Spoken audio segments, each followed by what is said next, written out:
यह कहानी है पाकिस्तान के दो आदमखोर भाइयों की, जिन्होंने अपनी भूख को इंसानी लाशों तक सीमित कर दिया। उनकी दरिंदगी ने न केवल इंसानियत को शर्मसार किया बल्कि पूरे देश को दहला दिया। और इस कहानी की शुरुआत 2000 के दशक में होता है, जब गरीबी, हताशा और टोने टोटके ने इसकी सोच को इस कदर बदल कर रख दिया कि वो आदमखोर बन गए।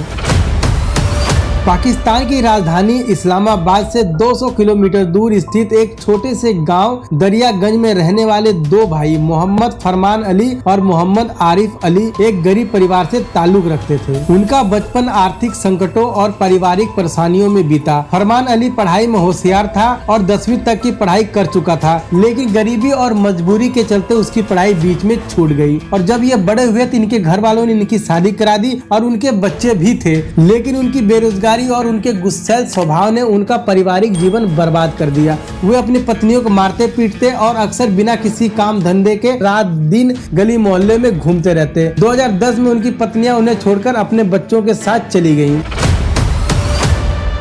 इन दोनों भाइयों का घर गांव के एक कब्रिस्तान के पास था। 2011 में एक घटना ने उनकी विकृत मानसिकता को उजागर किया। 24 साल की सारा परवीन जो कैंसर से मर चुकी थी और उसके परिवार ने उसे उसी कब्रिस्तान में दफनाया। अगले दिन जब सारा का परिवार उसकी कब्र पर पहुंचा तो देखा कि कब्र के साथ छेड़छाड़ हुई थी। परिवार वाले घबरा गए और पुलिस को सूचना दी। पुलिस ने मामले की जांच शुरू की और कई दिनों की पूछताछ और छानबीन के बाद उनका शक मोहम्मद फरमान और मोहम्मद आरिफ पर गया। दोनों भाइयों के घर की तलाशी ली गई। एक बंद कमरे से पुलिस को पतीले में रखा हुआ मांस, चाकू, कुल्हाड़ी और चारपाई के नीचे एक बोरी में सारा परवीन की अधजली लाश मिली।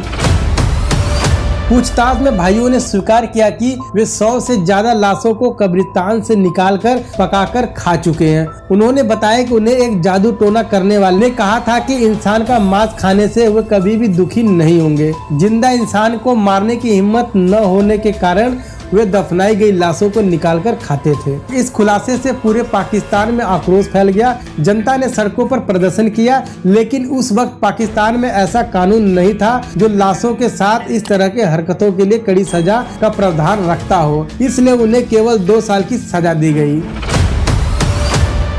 2013 में जेल से रिहा होने के बाद दोनों भाई एक बार फिर से अपने पुराने तरीके पर लौट आए। 1 साल तक वे गुमनाम रहे, लेकिन 2014 में एक बार फिर उसकी दरिंदगी सामने आई। एक रात पुलिस को एक घर से बदबू आने की सूचना मिली। जब पुलिस ने उस घर की तलाशी ली तो वहां मोहम्मद आरिफ और मोहम्मद फरमान के पास एक छोटे बच्चे की कटी हुई लाश और पका हुआ मांस मिला। इस बार पुलिस ने उन्हें तुरंत गिरफ्तार कर लिया। अदालत ने दोनों भाइयों को 12 साल की सजा सुनाई, लेकिन सवाल अभी बना हुआ है, क्या वे जेल से बाहर आने के बाद अपनी आदत बदलेंगे या फिर एक बार फिर वे समाज के लिए खतरा बनेंगे।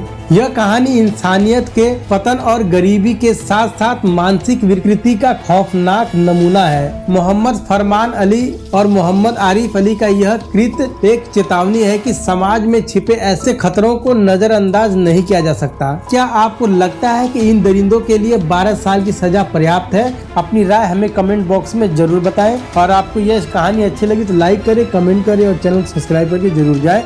धन्यवाद।